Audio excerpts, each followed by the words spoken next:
ഈ വർഷത്തെ സ്വച്ഛതാ പഖ്വാഡ പദ്ധതികളുടെ പ്രചാരണ ക്യാമ്പയിൻ കോട്ടയത്ത് സംഘടിപ്പിച്ചു. കേന്ദ്ര സഹമന്ത്രി സുരേഷ് ഗോപി പരിപാടി ഉദ്ഘാടനം ചെയ്തു. സ്കൂൾ അങ്കണത്തിൽ അദ്ദേഹം വൃക്ഷത്തൈയും നട്ടു. വിദ്യാർത്ഥികൾക്ക് ശുചീകരണ സന്ദേശവും നൽകി. രാജ്യത്തെ മാലിന്യ നിർമ്മാർജ്ജനവും ശുചിത്വവും പ്രോത്സാഹിപ്പിക്കാനായി കേന്ദ്ര സർക്കാർ നടത്തുന്ന 2 ആഴ്ച നീണ്ടുനിൽക്കുന്ന ശുചീകരണ ബോധവൽക്കരണ പ്രവർത്തനമാണ് സ്വച്ഛതാ പഖ്വാഡ. പരിപാടിയിൽ തിരുവഞ്ചൂർ രാധാകൃഷ്ണൻ MLA പങ്കെടുത്തു.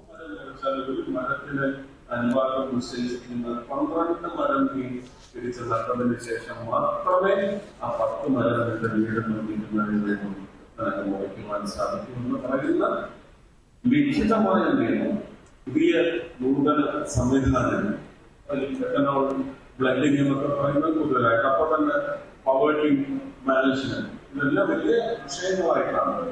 അപ്പൊ ആ മിനിസ്ട്രിയിൽ ഇരിക്കുന്നത് കൊണ്ട് എനിക്കിതിന്റെ ഉത്തരവാദിത്വത്തിന്റെ ഖനന എത്രയാണെന്ന് വ്യക്തമായിട്ടറിയാം.